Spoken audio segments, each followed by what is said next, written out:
सुमेश अरोड़ा जी, जो लॉकडाउन की सिचुएशन जिस तरह से बन रही है, यानी कि जो हम देख रहे हैं कि भाई डॉक्टर्स भी कह रहे हैं क्या चीज, वो हम सुन रहे हैं। हॉस्पिटल्स में सिचुएशंस क्या है पता है।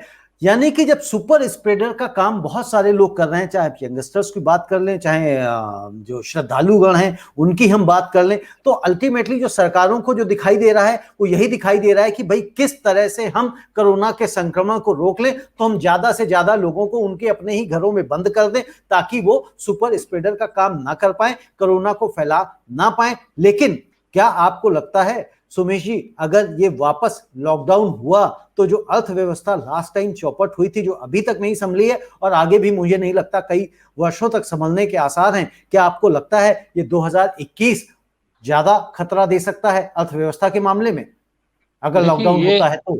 ये जो दो शहर हैं इनकी बात ही करते हैं। अभी कलकत्ता की तो फिगर्स आएंगी इलेक्शन के बाद। बॉम्बे और दिल्ली, इनको इकोनॉमिक सुपर पावर हाउस कहा जाता है। इनमें अगर सैटरडे संडे का भी होता है लॉकडाउन, कर्फ्यू लगता है, तो भी अगर आप मान के चलिए कि कुछ नहीं तो आपकी 0.5% जीडीपी तो इफेक्टेड हो ही जाएगी। और अगर ये बढ़ गया, बाई चांस फिगर्स बहुत ज़्यादा बढ़ गई और आपको करना पड़ा, तो ये फिगर्स 1 या 2% जीडीपी तक जा सकती हैं। अब दो चीज़ें हुई हैं। आपकी एक्सपेक्ट कर रहे थे बजट के आसपास कि 12% तक होगा, यही एस्टिमेटेड था कि 2021-22 में नॉर्मल कोर्स में 10-12% तक ग्रोथ आ जाएगी। पहली बार डबल डिजिट ग्रोथ आएगी, क्योंकि पहले नेगेटिव थी जो कि 7% तक एक्सपेक्टेड थी।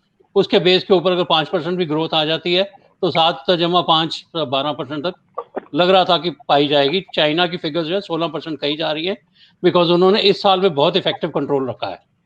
तो उनको जो सेटबैक लास्ट ईयर लग गया, उसके बाद उन्होंने बहुत अच्छा कंट्रोल रखा है। तो वो डेफिनेटली वर्ल्ड लीडर्स पोजीशन में आएंगे। इकोनॉमिक ग्रोथ में 16% एक्सपेक्टेड है। इंडिया की ग्रोथ जो है अब इसका एस्टिमेट 10% से नीचे जा रहा है। उसकी दो वजह हैं। एक वजह तो ये कि ईयर एंड जो हुआ है, मार्च 31 तक रेवेन्यू फिगर्स बता रही हैं कि अच्छी ग्रोथ आई है लास्ट क्वार्टर में। तो वो जो आपका 8% नेगेटिव था बजट के आसपास, वो कम होके हो सकता है 6% तक चला जाए। 6% नेगेटिव ग्रोथ पे फिर अगर आप समझते हैं कि नॉर्मल कोर्स में आपकी 5% आनी थी तो 11% तक जाती। अब जो कुछ हुआ है उससे 1 या 1.5% की ग्रोथ रेट का डेफिनेटली इफेक्ट हो गया। तो आपकी नेट जो पॉजिटिव ग्रोथ आएगी over the negative growth of the last year, वो 3 या 4% आएगी, जो 9-10% टोटल ट्रांसलेट करेगी, which is quite a setback for a country like India, जो कि एक बिल्कुल नेगेटिव ग्रोथ रेट के पास से आ रहा है। और बड़ी अजीब बात लगती है मुझे ये देख के कि आपकी रेवेन्यू ग्रोथ पॉजिटिव है। इनडायरेक्ट टैक्सेस में पिछले साल 12% ग्रोथ आई है, और इनकम टैक्स का भी बोलते हैं जी रिवाइज एस्टिमेट से ऊपर रेवेन्यू आ गई। तो ये तो वही हुआ कि किसी कंट्री में सूखा पड़ गया, बाढ़ आ गई, आपदा आ गई, और उसमें आप लगान ज्यादा लेके चले गए। तो ये ऐसी रेवेन्यू ग्रोथ है जिसपे किसी को, समझदार आदमी को, खुशी नहीं होनी चाहिए कि आप ऐसे समय में भी अपना पॉजिटिव ग्रोथ पे मान कर रहे हैं कि 12% इनडायरेक्ट टैक्सेस की ग्रोथ हो गई ऑयल या जीएसटी की वजह से।